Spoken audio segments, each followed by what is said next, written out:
Hello and welcome to this Warno high-level 3v3 game played on Stoneware Duel. Really nice map for 3v3, right? You basically got, somebody on this, somebody on this, and somebody on this, so it's nice and wide. Pretty cool map. And today we've got Nantrix. I don't know who this is. I've heard of the name. Playing 5th Panzer Division. We've got Swadjella Gunter playing his signature Berlin Command. A lot of people have been asking me, Berlin Command, Berlin Command. Well, not really. One person has been asking me every single video. So here is your Berlin Command. And not MJ Blair on 8th US. We've seen him on this a lot. And they're going up against... so this is basically there's a 3v3 tournament that's going to happen in like a month. And it's organised by this guy. And this is his team.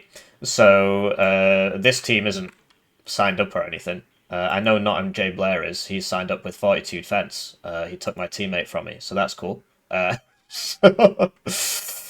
And yeah, so these guys are like a pre-made stack. I don't know. I mean, I assume these guys are also talking to each other in voice chat. I wouldn't know. I'm sure they can tell me when this video goes live or whatever, and they're going to see this. But yeah, good tournament practice game. Show you what you're in for the 3v3 tournament, which sadly doesn't have too many sign-ups, but it doesn't start until December. So it's like a month away, so, you know. Anyways, let's cover the deck reviews, then we'll talk about the map, the matchup, the deployments, and the game, and as always, timestamps in the description. Right, so these are the deck reviews. There are 6 players, so we're not going to go through every single unit tab by tab. We'll be here all day. I don't know who Nantrix is. I do know not MJ Blair, Swadjella Gunter, Griffin, Nocturna, and who could forget ZXC Vista. So, yeah, in terms of the drafts, PACT is better in team games, right? And the bigger the team, the better PACT is going to be, because they can just rocket arty everybody to death. The thing is, none of them have brought any MLRS, which is a huge oversight. So when I play 76Y and 2v2s, I bring the half grads, because it's actually really good. 2 of these, and it's 2 per card. It has much more DPS than a single grad, full grad, whatever you want to call it. And that's because of the reload time and so on. So it only fires 12 rockets, alright, but it does so twice. It does it in... you get 2 volleys off, right? So also you got 2 of them. So it's 48 rockets instead of 40, and they fire super quick because it's 2 things firing at once, basically. And yeah, obviously it's a bit more expensive, right? You're paying, was that 60 points more? What? No, 40 points, 50 points more, 50 points more. But yeah, the half grads are really good for 76Y, and it helps you transition into the late game. So if you've watched any of, so if you just go on the channel and go on the live tab, you'll see a lot of these DEFCON 2 tournament games, tournament 2v2 games, stuff like that. And I've played 76Y in a few of them, and sometimes I lose, but usually we make it towards the end of the, we finish like 4th or whatever, 4th to 1st, somewhere around there. And the 76Y works really well in these team games because you've got the MiG-31s. You don't have to fight in the open, you can just go fight in the town bit and let other people deal with the open ground, so you can just focus with all your infantry. And the double half grad, super, super good. But instead, he's gone for 4 Nonas, which I think is a mistake. I'd go for 2 Nonas and the double half grad. Everything else there's basically by the by. You want to bring the MiG-31 so you can keep you guys alive. And yeah, he's got the Seed, he's got the LGBTs, he's got some bombers and stuff. I mean, it's all very normal. Nocturna on 79Y, you'd also expect to be bringing a grad.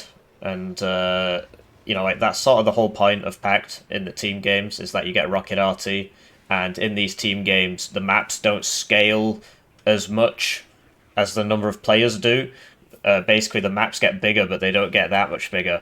And so the unit density increases and increases and increases. And the obvious one is 10v10. In 10v10, Rocket RT is absolutely amazing because you can't dodge it. There's nowhere to hide. everybody's crammed in like sardines. And certainly once it gets to 3v3, you should be spamming out the rocket arty. So that's a really big oversight from all three of these decks. They've just not gone for that. They've basically just brought 1v1 decks to a 3v3.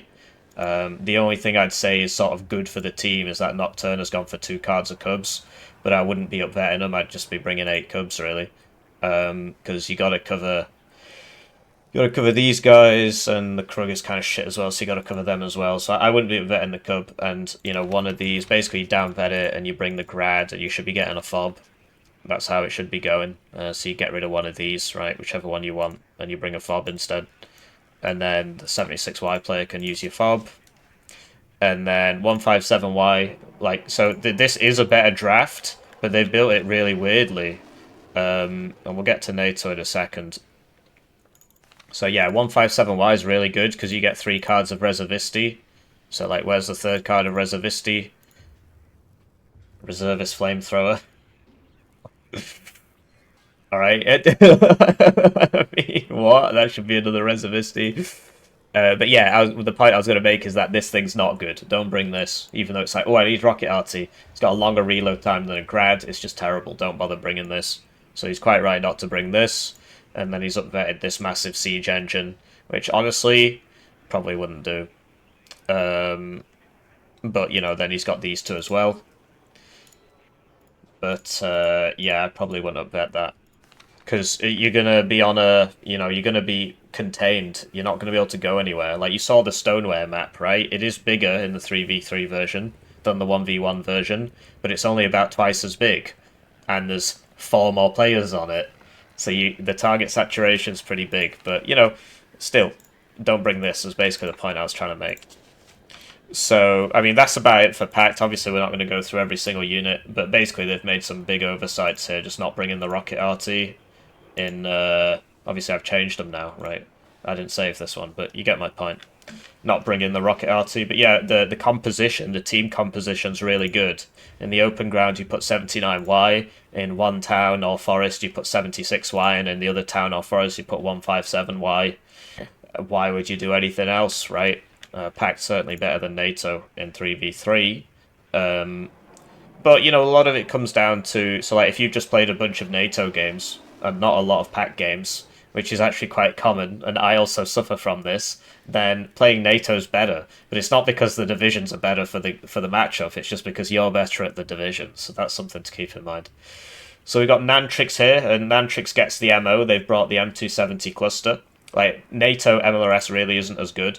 And yeah, the only good... Because don't bring the M270HE ever. But the M270 cluster, also known as the Mars, is worth bringing. So he's brought that. But only 2 cards of supply. You're not going to be able to keep this fired all game, so you need a 3rd card of supply there. And, yeah. So you need a 3rd card of supply. Why has this been upvetted? It's really weird, actually. So basically, I guess he's going to open with a Leopard 1 blob at 2-vet. And they're all at 2-vet to try and achieve something. Yeah, the issue is team games is that you tend to lose... Like, because if you start winning on your lane, like, 3 players' planes come in and kill you. So, 2-vetting your stuff and being, like, quality over quantity is a very risky strategy. Because it tends to be that 3 players' planes come and snipe this, and then, well, it's dead now, isn't it?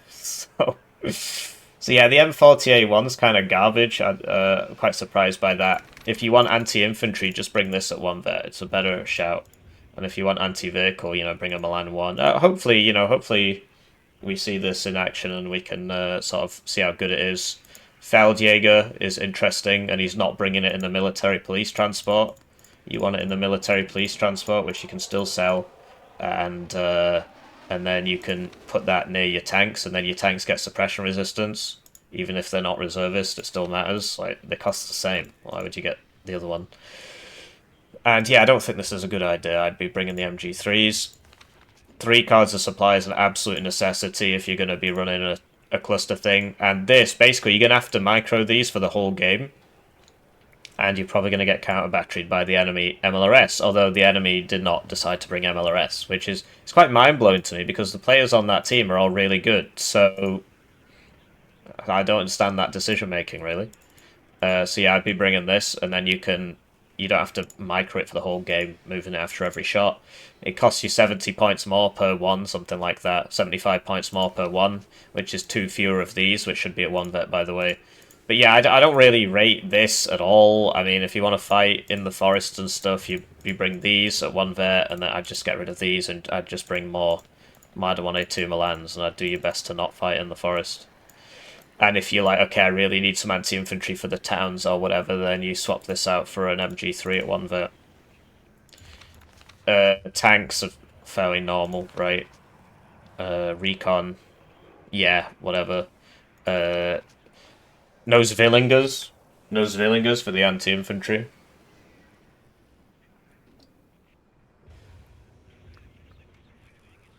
It just depends how much you want to work with your team, right? This composition could be better, basically, because you've only got one guy with Eyehawks. Berlin Command doesn't get good AA. Or good fighters. In fact, nobody here really gets good fighters. The F-16's like, not MJ Blair's probably got the right idea. He's just brought 6 fighters, because he's like, well, we're just going to get air bullied all game. You've only got one card of Eyehawk, so basically this should be 4th Dutch or 2nd Panzer. And, you know, as we know, Swadjelis Gunter is the OG Berlin Command lover. Also, Berlin Command enthusiasts on the channel. But Berlin Command isn't really a good pick in a 3v3 because your Harriers don't do anything, and your Nighthawks get spotted immediately and killed by 3 players worth of ASF, so this is very much an uphill struggle. I don't deny that it's probably a well-optimized Berlin Command deck, because I don't play it that much and he does, but it's not a great pick. But it comes back to what we were saying. If you're way better on Berlin Command than you are on anything else, then, you know, that swings things. That matters. That matters a lot. Same reason here I'd be bringing these, even though it costs more. You know, you've got 3 players trying to counter battery you, or at least you should have. As we know from the deployments, they've completely screwed the pooch on that. Sorry, from the deck review. You see the 762 shooties, they're actually really good at killing infantry. So, yeah, there's no point going through every single unit, but the point of the deck reviews in these team games is to tell you about the synergy, tell you about how things put together. Like, this should have 3 cards of supply. I think the total number of CVs is probably okay, given how wide the map is. That's something we talk about quite a bit, right? They're basically just bringing 1v1 decks.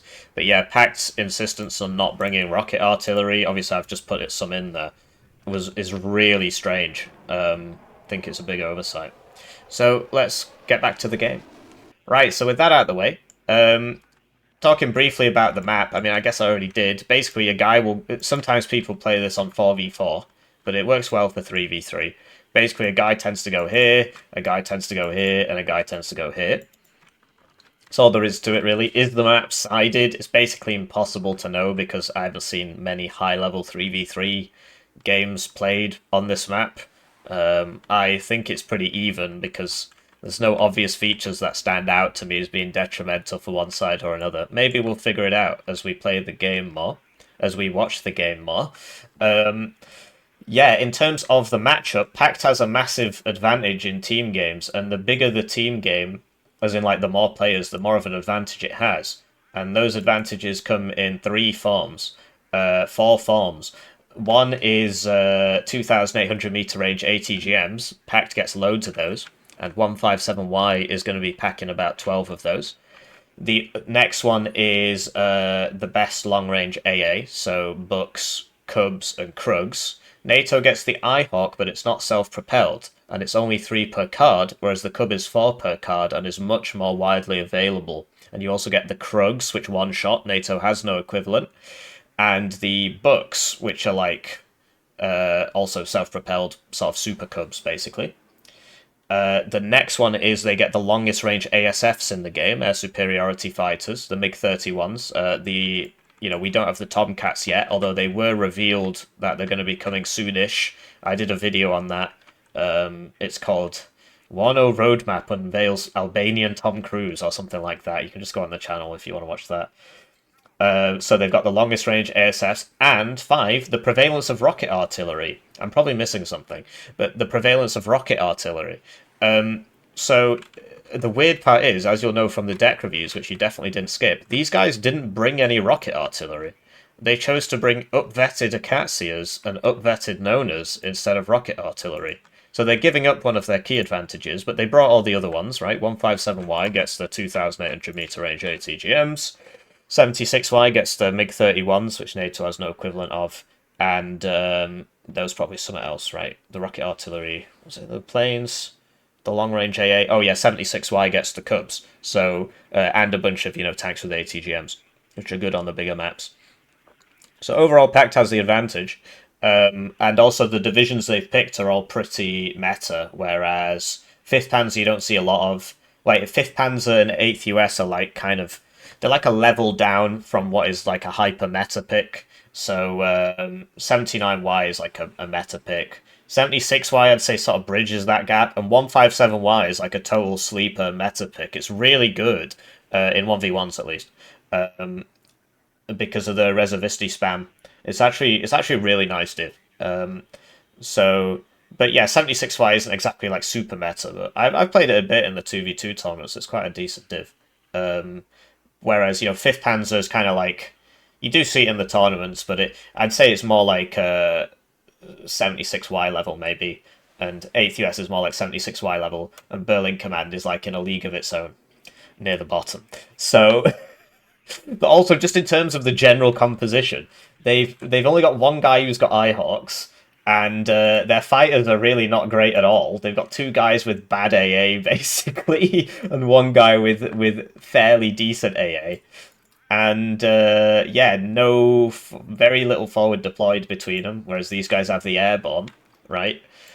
And so yeah, it's a suboptimal draft. But I think they're more comfort picks. So obviously, Sword Guns from Berlin Command is, if you've been around, you'll know about that. That's basically his OG deck before Ruger came out. And not MJ Blair, I've seen him on 8th a lot. I don't know who Nantrix is. But I guess we'll find out. He brings M40 recoilless rifles, so he's clearly retarded, unfortunately. So yeah, I don't know if these are meta picks for these guys. I've not seen Griffin on 157Y before. I've not seen any of these guys on these divisions. But they're practicing for the tournament, so this is where the practice comes in. So, in terms of the deployments, what you'd expect to see from the 76Y player, which we're not seeing here, is basically he should bring the Luaz SPG-9, and he should put 1 on every single road to help his team out. He's got the best forward deployment in the game, in the lobby, I mean, and so he should be contributing that to his team.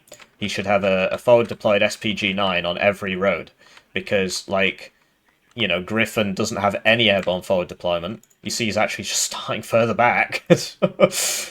And Nocturna's forward deployment goes at 90 kilometers an hour. So that's what you'd expect to see from the 76Y player. But instead he's gone full greed, and he's not brought the SPG-9s, which is a big shame, because they're really, really good at the start of the game. Basically just one of those on every road with like a Zenichik behind the ones you think that might get intercepted with helos. And that's how I'd do it, and that's how I do it when I play the div in tournaments, in 2v2s or whatever, and in 1v1. You just get those SPG-9s and put 1 on every road, because, like, basically, so he's gone for the right, which is where his div is strongest, most likely, because he wants to fight in the forest, so he can use those juicy Spets Razvedka, Spetsgruppers with the satchels and stuff. And doesn't he get guys with... I could have sworn he got guys with RPOs. I'm getting them mixed up with a different division, basically. But yeah, these are nice. And then the div benefits from being in the forest. Or he could fight in the town, basically. But yeah, his teammate next to him, Griffin, well, he's just going to start further back than him. And, 157Y is good in towns. It's just... he has to open really conservatively, because all his friend has to do is just spot him 2 forward deployed units, 1 on this road, 1 on this road. So that's a bit lackluster there. I probably shouldn't be telling them this, because when the tournament rolls round, he'll have it. He'll have the SVG9s on every road, and I'm probably going to be in the tournament as well, so I'm going to have to put up with that. And then he'll chat loads of smack to me like he did last time. So on the left, 79Y. Sorry, they're all Soviet naming doctrines are. Well, I suppose it's probably the right way of doing it. He does get airborne forward deployment, but they go in 90-kilometer transports, which means his opponent's still going to beat him there. If he tries for it, because this goes at 100. So he needs an SPG-9 as well, a couple SPG-9s as well. But it looks like Griffin is split across Foxtrot and Delta, basically. And Nocturna with the 79Y is playing... Right, basically, this is incorrect. Well, suboptimal. You want the tank div to be in the middle. Now, there's two reasons for that. One, it's more open, so you can use the tanks. You've got more spaces to use the tanks than you have if you're hemmed in on this side, in which case you have to defend all this crap as well. But two, he's the guy with the best ground-based AA. So when he buys his Cubs, he wants them in a central position, because when the planes attack, they're going to curve over him, right? So if you get the Cubs all on this side, then all the way over here, there's no long-range AA at all. So basically, these two should be swapped around. We won't go through every single unit, but yeah, I'm surprised they've done it this way around. Like I said, I'm giving away my competitive advantage here. Now when they win the tournament, I can say it's because of me. Then on the right, these guys have made the similar mistake, but sort of not. I mean, so in one sense, yes, this guy should be in the middle because he has the what the fuck?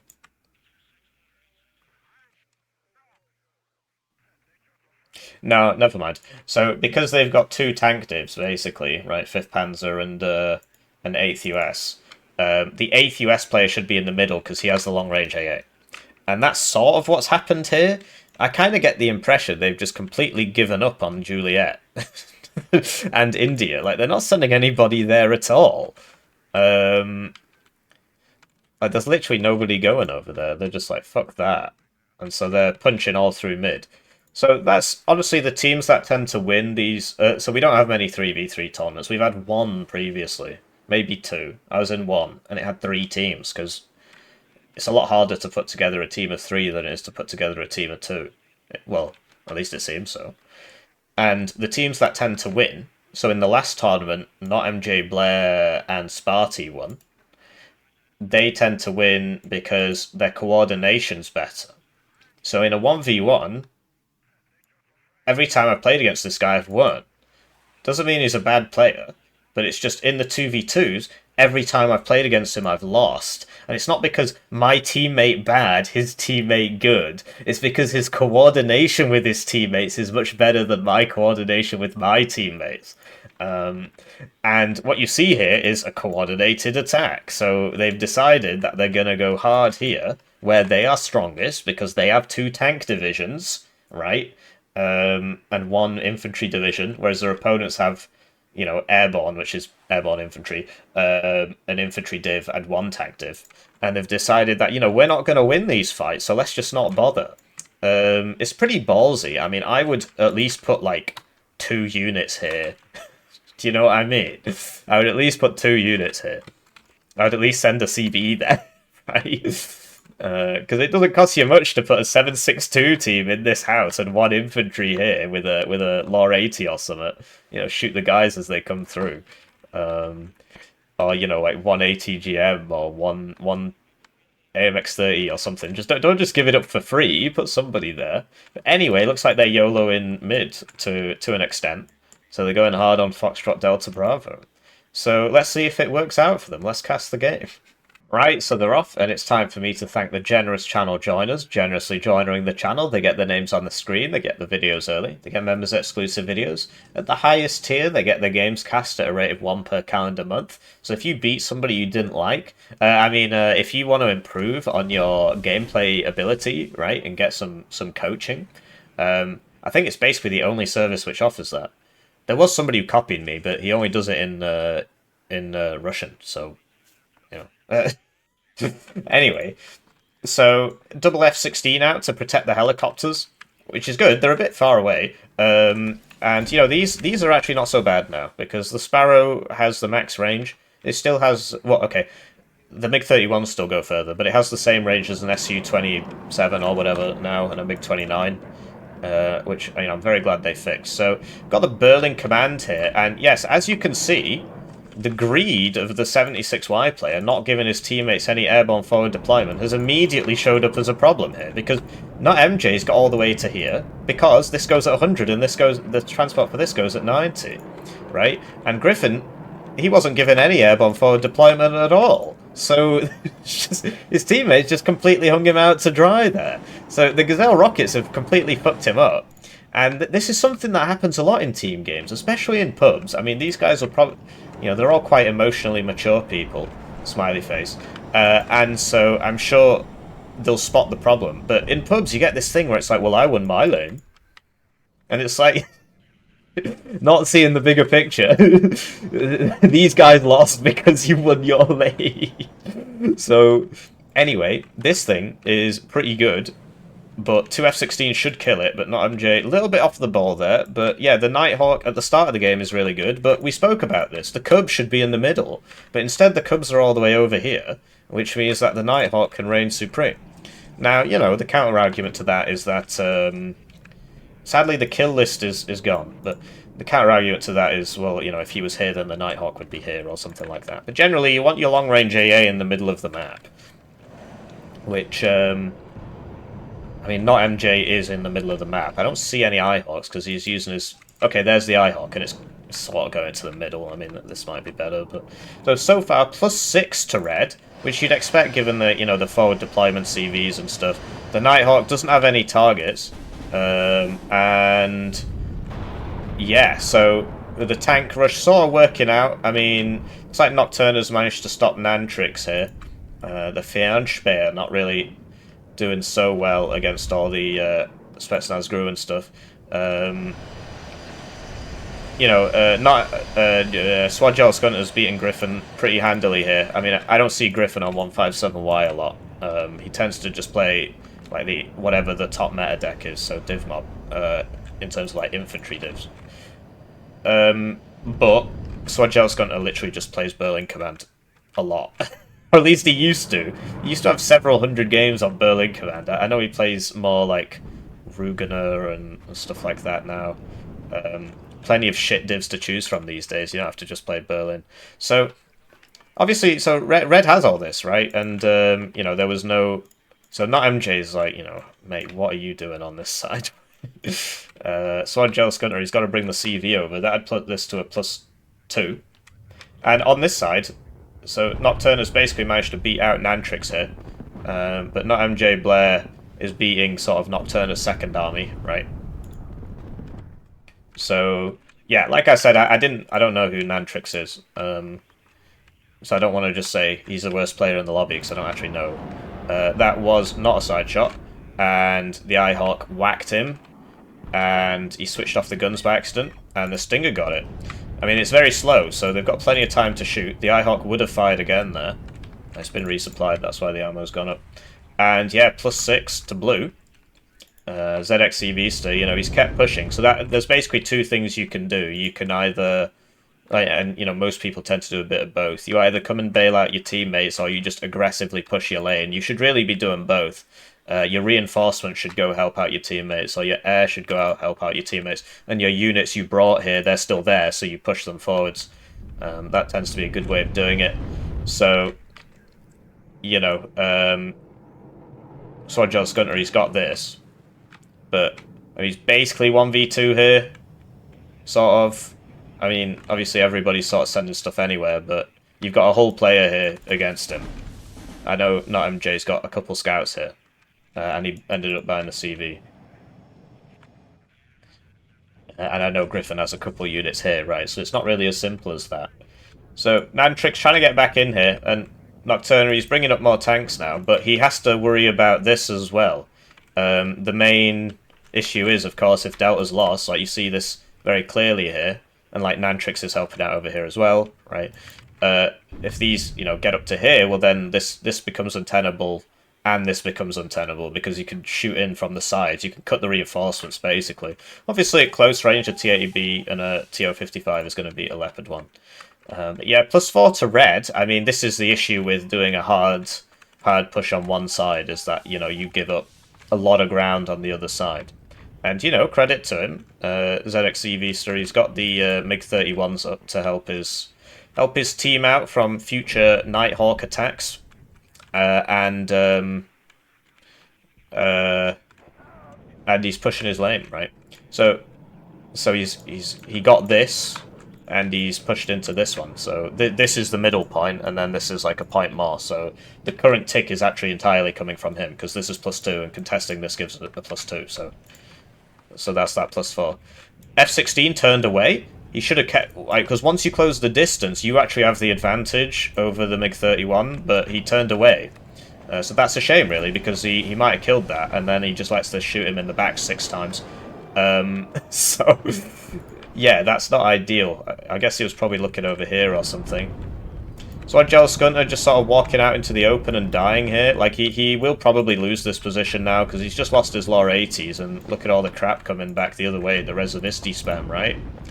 Very powerful gameplay. IS-2s. It's quite rare to see people bother bringing these, I think. Tend to stick with the T-55s myself. They're alright, though. They've got nice armor. Pen's not great, but they're good against infantry, basically, because they've got 3 machine guns and they've got nice armor. So, the rifles leader doing their best, but despite them being British rifles, they've only got regular laws. They do have smoke, though, so you see they are killing some of these transports as they come in, some of these IFVs. The M60, like, the M60 will win this fight. I know that Special Forces, whatever. Okay, well, the BMD-2 is going to swing that. You could send this forwards and kill it, and then send it back. There's lots of things to look at. Like, he's basically lost Foxtrot. On this side, Nocturne has basically taken the middle zone, so I guess that is, because, you know, this is a middle zone, and this is a middle zone, this is a middle zone, and that's a middle zone, so this one counterbalances that one, if that makes sense. So the rifles leader, okay, so I don't know if he walked, yeah, I think he just walked into him there. And the CEVs are actually not bad at killing the infantry. I need to get into the habit of using these. They're hard to use because they don't have smoke and they're really slow. Particularly, well, the British one does have smoke, but it doesn't survive a TOW2. And it's even slower. It's got smoke. But yeah, if you could, this is the American one. They are pretty good. So this is the other thing, right? The Cubs are on this side of the map. So this is a great place to use the Harriers, because the only thing that can solve it is a MiG-31. And he knows the MiG-31's down, because that MJ Blair sacrificed his Ihawk for the cause. So Harrier does have side missiles, so he does get the intercept there, does get hit himself, and the Nighthawk's just being evac'd. The Krug will one-shot. Okay, he lost vision there.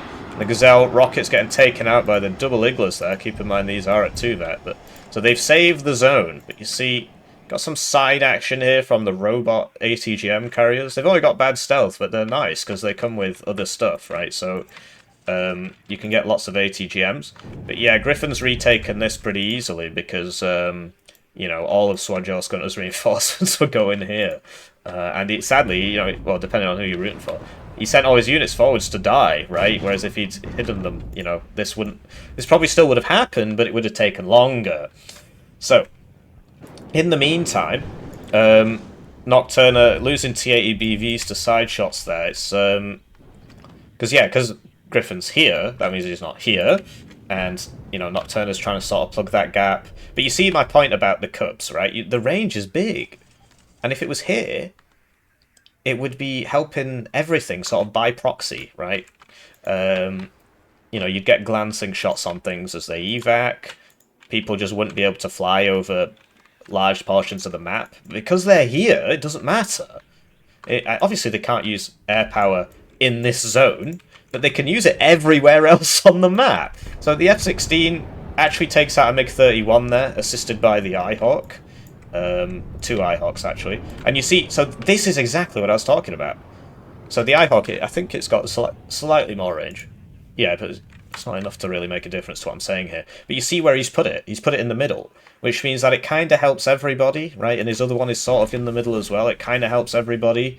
So it might get a shot off on this guy. It's not going to intercept anything, but the idea is he complements his teammate's AA, which isn't there. He did have some rolling threes before, they must have died. um, so, yeah, I mean, it looks like the game's going to end. It looks like Blue, they just weren't able to, you know, this funky attack just looks like it didn't work out. And, you know, Red, they played pretty well, right? They gave up their losses here and they pushed in other places. The Nighthawks are claiming many victims, and, you know, they need to... He's got a Krug somewhere, because I saw it fire before. It's here, so you know, that... You need vision, basically, to see the Nighthawk. But he does have long-range AA of his own. It's just not as good as a Cub. Well, sort of.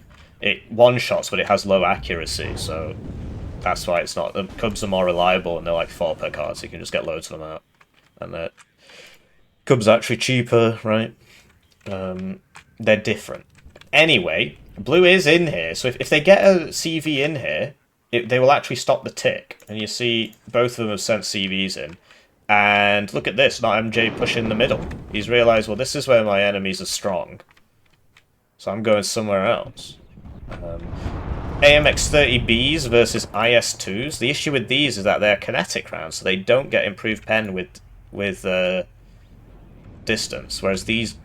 Oh, these are also... Sorry, they're not kinetic, they're heat. They're both heat, so they both don't. Okay. That makes the IS-2 a lot worse than I thought it was, actually. And you see the autocannons engaging as well. They help with the suppression. They don't really do much damage to a 9 armor unit. So over here, ZXC he's trying to push a bit more, but he's getting held off by not much, actually. I think he'll probably break through that, because there's no proper tank there. All the AMX-30s went around. But the tick has stopped. And look at this, Nocturna's just getting like 3v1'd. Where's the team? Where's the team? Griffin's sending a few things, actually. But yeah, the team play from Blue, I think, is a lot better. And that's what I noticed when I was playing against not MJ in the tournament. It was like, you know, it depends, because I played against him with a few teammates, but it's like, on an individual basis, like, we would win if it was 2 1v1s, but that's not what was happening. That's not how team games work. Coordination with your team is very important, and that's something I'm still working on. Like, when to attack, what to attack, where to focus objectives. But, I mean, obviously this is really bad for Blue. They're like a couple minutes off losing. All Red have to do is push back into here, which they're in the process of trying to do. Here's probably not going to work against the Dragon 2s and stuff. But yeah, the BMD2 will probably kill this Dragon. If they're not paying attention. But yeah, Blue with the heat, right? Nocturna being overwhelmed. Griffin has sent a couple guys, but you know, he's got to worry about this. So at the moment, it's kind of like a 3v2 across this flank. But ZXC is applying pressure in this direction. And he's got, you know, he's getting the reinforcements and stuff. Hellam's dispatched to solve that. The BMD3 should kill those, really. He's probably going to kill these as well. I don't think he needs to pay attention, man. He's going to lose everything. Yeah, BMD3 is going to kill that. And then the autocannon is probably going to kill one of these as well, so... Harrier deployed for the BMD3, which is the important one. Yeah, it's not able to aim in time because it was shooting at the Hellam and all that, so down it. Okay, down it doesn't go. And look at this, +6 now for Blue, because that is a +2. And, you know, so these are middle zones, right? So Red's got this one. That's the power of the Krug. Makes a really big boom and just one-shots any plane. But it's got very low accuracy. I absolutely hate units like that. It's just pure RNG. It's really dumb.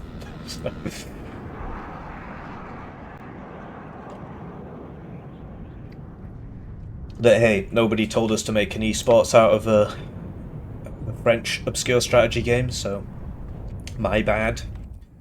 So the Abrams getting totally bullied there by the cheap ATGMs, and you see the utility of them. Basically, you just suppress the crap out of him, and then he goes away.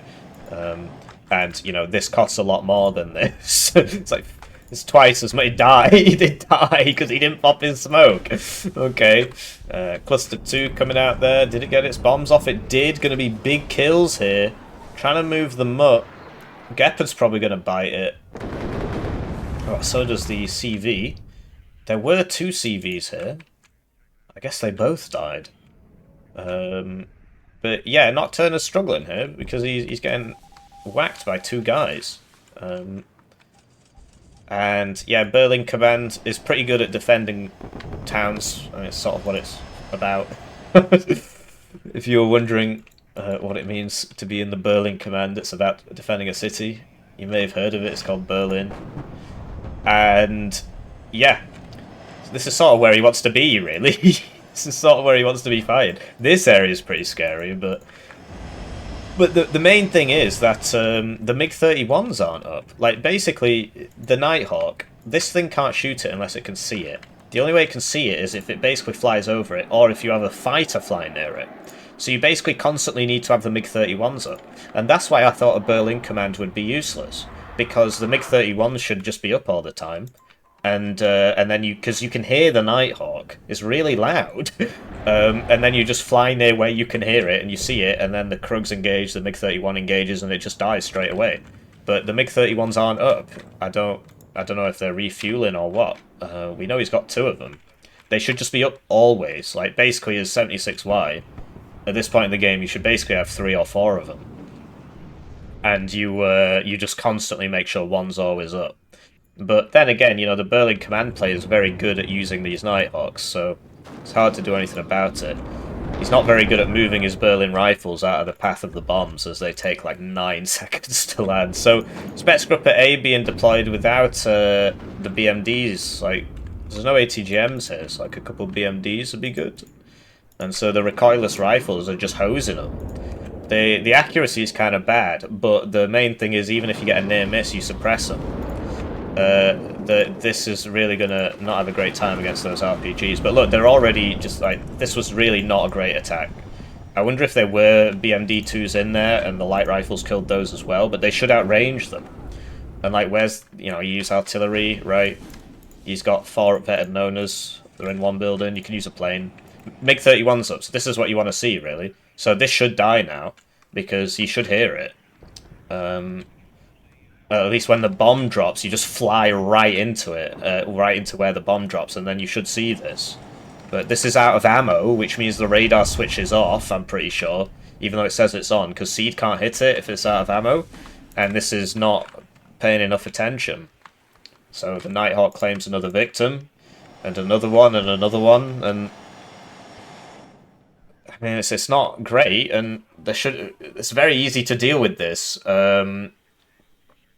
Especially when it's bombing stuff here. If it's bombing stuff right around here, you can't really, because of the Eyehawks. And that is a risk you're going to have to take anyway, but these are 1 per card. If you kill them, it's a really big deal. And if you don't, it's a really big deal, because it just kills, like, 1 of your units every 60 seconds. There we go. So he flew too close to the Krug, and now it can see him. So it's probably going to kill him. But... oh, there you go. Yeah. And like the MiG-31, you know, that should really be what's dealing with that. But yeah, he fucked up basically. He shouldn't have had it flying over that Krug. It was too aggressive with it.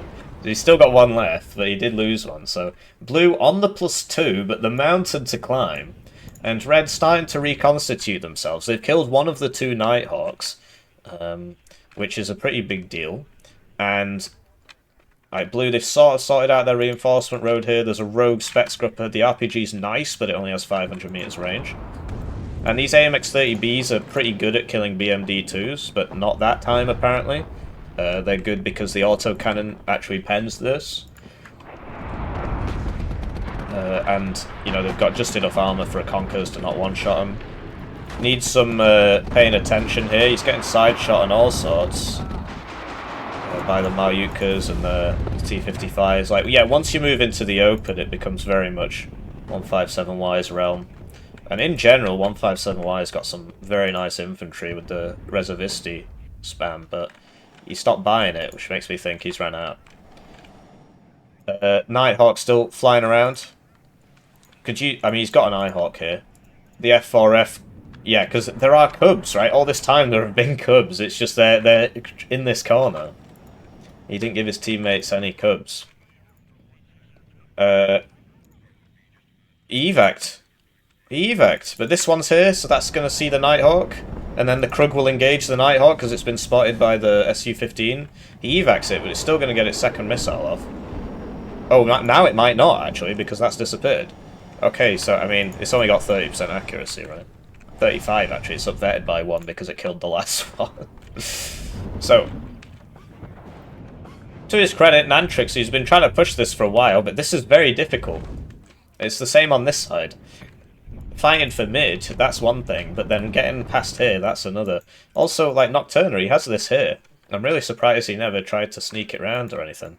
Not MJ's bought the big boy arty pieces. Basically, as soon as you buy it, it should fire, which is what he's done, right? Because you see the... Oh, with this one at least. This one hasn't fired. The one with the ammo. So, here we go. M270 cluster. Really weird to not see any MLRS from the PACT players, but look how effective it is. I'll admit, it's been a very dynamic game. There hasn't been a lot of time for that sort of thing. Yeah. Looks like this guy, he's on an attack move order. The other one drives into it, but they're just regular bombs, so he makes it out. And the M110s were engaging roughly where the tanks used to be. Tow Cobra doing a good job. The Tunguska should clean it up when it gets there. And there it goes. Pivads and Chappies, yeah, you got no chance against that. Surprised he brings 4 cards of ground-based AA. Typically these are seen as a bit of an overlap. Or you just bring 2 cards of Eyehawks. I don't know if you can on 8th. Given your teammates' predispositions to not having good AA at all, you've basically got to do that yourself. And you saw he brought in from the deck review, not MJ, he has a 0 Strikecraft, he just brought 6 F-16s because he understood the assignment. Just my teammates are throwing by playing Berlin Command and 5th Panzer. Instead of 2nd Panzer, and like, what, I don't know, 2nd UK maybe. Or 4th and 2nd, yeah, that'd be a good one, I think. Even something like 6th US, they get Eyehawks. 6th US is better than Berlin Command. They don't get the Nighthawks, but neither do you if it gets blown up by a Krug. But yeah, the lack of vision, right? And the it's not there. So this is cool. You see what he's done here? He's brought these around. So when he attacks, the opponent will try and reinforce, and his reinforcement should just die during the attack, which is, like, you know, a good way of doing it. Here we go. So he's attacking with the BMD-2s. And yeah, the BMD, because he's got... Well, he does have recon. So then why are they in range? Can't they shoot from back here? There's a hill, but... You see, yeah, they could shoot from, like, all the way back here. So anyway, you see this... He's got the numbers, right? So the recoilless rifles, they didn't fall back, and they just got absolutely hosed. Keep in mind, these also have 3 PKTs. Huey being sent there. But yeah, I guess these would have been better here, cutting this reinforcements, because he's not actually attacking this, he's attacking the other one, but, you know, swings and roundabouts. But yeah, Swanjealous Gunner, he's having a tough time, man. He's getting hit by Griffin and ZXCV still, while his teammates can't take these back zones. And there's 2 of them against basically 1 guy. I know Griffin's sort of split across both things here. And here we go, so the MiG-31's coming out to defend, and basically you should just shift queue a bunch of orders and just leave it like this. And you should always have one up. Because past the start of the game, your contribution to the team becomes quite limited. Because you're airborne, so you don't scale that well. Anyway, he's contributed to his team by getting in this zone, and that stops the tick. Harry, you're probably going to get... Oh, okay, I was going to say MiG-31s, but yeah, the Crook... Whoa, will he get him? Whoa, he lands right next to him. Sadly, this doesn't really do much damage. So yeah, that should have killed him, really. It would have been cool. Anyway, the MiG-31 got eye-hawked, I think. I think that's what we see here. Sadly, like I said, the kill list is gone. I can hear an eye-hawk. Sorry, a Nighthawk. Different. Tornado IDS is doing alright over here. I think they lost a few of the Cubs before. He does have 6 in his deck, so you expect him to not run out, really. And, yeah, the Nighthawks here are going to be super effective, because the only thing that can stop him is MiG-31s, and the MiG-31s aren't up, so... so he gets 2 kills there, and he might get another 2. He's coming back around. But, you know, instead of having a MiG-31, he's got 3 or 4 more ground units, and that seems to be working. So, he's got in the zone, and he might take all of it. This will be a bit of a problem to... All the Milans, there's 4 Milans there, and a CEV. So he might struggle to get around here, because these will cut off all this. But Yeah, it's coming in this way, and then he could attack India. Like, if this conga line just came round here, it would actually just kill all this and get in. Depending on vision and stuff, like recon. He's got a Resvedka BM D3 there. These are a little expensive for what they are. It's one of those sort of balance the units by the division sort of thing. So it only shows up in that division. The 76Y used to be a bit obscene before all the MiG-31s got more expensive, but I think these should be a little cheaper. The non-recon ones, because like it's 110 points for an IFV basically. It's a bit silly. Anyway, Ninetrix, he's finally making it, but the Rocket 2 is probably going to kill this because it's going to side shot it. You see he's coming around to the side there, and that was by design, and then he side shots this one as well. There are 4 rolling 2s there, but rolling 2s suck. Okay, well there was enough. There were enough. More Chaparrals coming, not MJ contributing. Look how close he's got the arty. It makes it very, very difficult to dodge it. Although they only fired 1 round each there because he interrupted his last volley. So if you interrupt your last volley, and then before the reload time has expired, you give it another order with like a shift click or whatever, and you right click, it will fire the remaining rounds from that salvo, and then it will wait until it's finished reloading, and then it will fire a whole nother salvo, which is in like a minute, and by then he's not going to be there anymore. So you got to pay attention to these things. Yeah, see, look, he's manually changed it now. There's nobody in there, but at least he's not hitting nothing. Okay, I mean, he is still hitting nothing. Rolling the 2s, caught out in the open, but yeah, there's a serious lack of smoke here. Like, because what you do is you smoke here, here, here, and then you just get all your infantry in. And then you can drop the smoke back a bit and isolate, you know, this next patch and just kill everybody. But yeah, if you just run across an open field into T-80 BBs, it's going to be pretty rough. I'm really surprised that survived. What the fuck? Rolling 2s are so bad. Anyway, Swordgel Scunter's having a really shit time over here, and his teammates are taking their sweet time doing anything, while he's getting 2v1'd. His teammates are 2v1'ing and not really getting anywhere, although they've got the CV in here now. He's getting rinsed. I mean, how's he supposed to deal with this all by himself? So, Mars and stuff, right? That's in a good spot. It's probably going to get that. Well, probably not, actually. Because you need to hit it multiple times. It's moving around, so... See the trails coming in. Ooh, no, I guess so. I mean, it hit it a couple times, but... Yeah.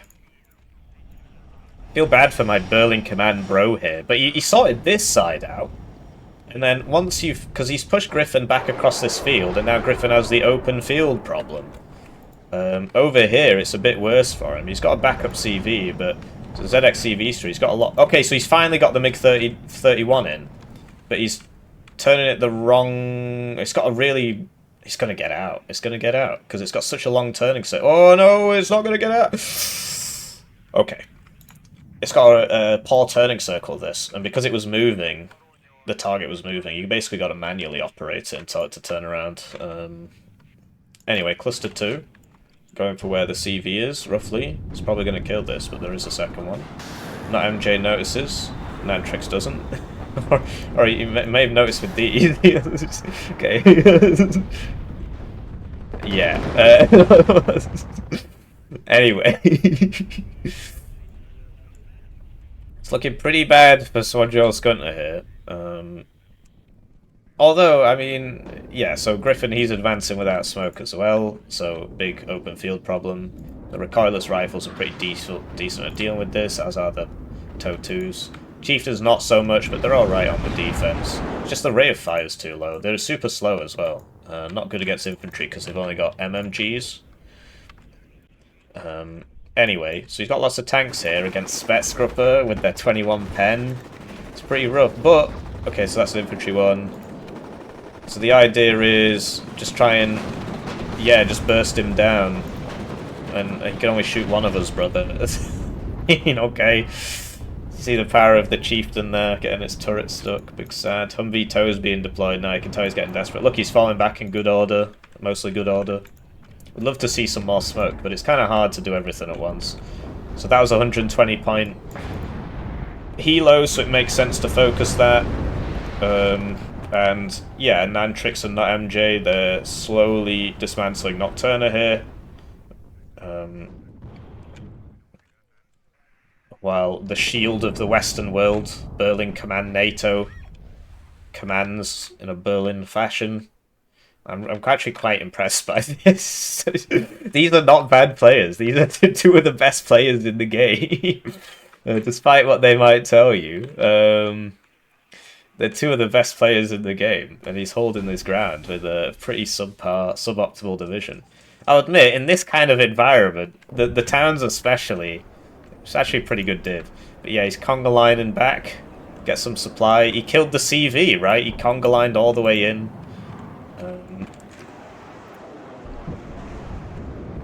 And yeah, Nocturna playing the game for his life here. I mean, he's getting hit by two divisions, basically, just entirely.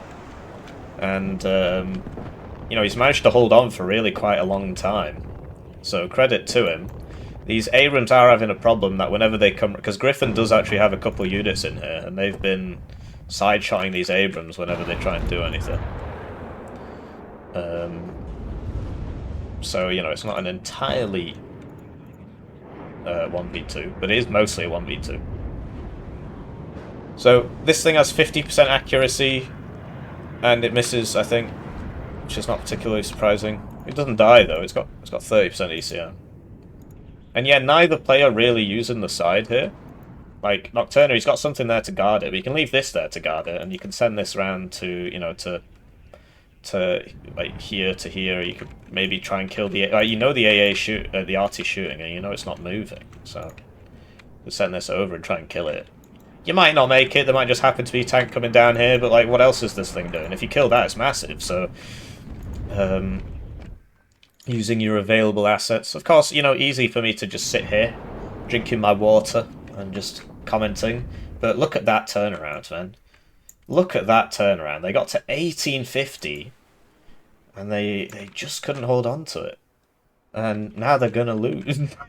I mean, there's no CV coming here. There is a CV here, but that doesn't really matter. They might kill this one, but that'd only put it on a +2. They need two things to happen, basically. And it's just not working out. I do like the wraparounds here. But yeah, hopefully... I mean, so this is, like... These are all really good players. Like I say, I don't know who Nantrix is, but... He clearly did a decent job. Now we see the KD. Yeah, you know, credit to Blue. They actually won that. It's quite surprising. So this is Sword Jealous Gunter, rank 41. This is not MJ Blair, rank 53. This is Nantrix, rank 3,970.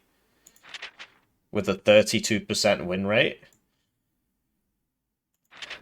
Got a pretty nice KD, all things considered. Considering he's like by far and away, like these guys all have like 10 times more games than him. Nocturna resets his rank. He has like several thousand games. He just resets his rank so he can stomp noobs, like this Nantrix guy. Clearly fell for it. ZXC Vista has multiple accounts. Doesn't reset his rank though. And Griffin, I don't think he resets his rank 8. Okay, he does. Yeah, he definitely does. He's definitely played more games than that. So, yeah, these guys, you know, going around, resetting their ranks so they can get noobs like this Nantrix guy with his 32% win rate and stomp him, and then they lose, which is good. They deserve it, just on a moral basis. But yeah, the Nighthawks, the Nighthawks really should have been dealt with a lot easier. I think the 79Y player was in the wrong place. The 76Y player should have given his teammates forward deployment at the start. I mean, because you saw what happened to Griffin with his 157Y. He just got completely fucked by helicopters and stuff. Whereas if ZXC Vista had given him 2 units, 1 SPG-9 and 1 Zenichik, right, he still would have won his zone because there was actually nobody there. And he would have also saved his teammate. And if you saw how close the scores were, it was like 1890 or something. They definitely would have won if he'd done that. So it's you can see, like, at the start of the game, these small decisions matter a lot.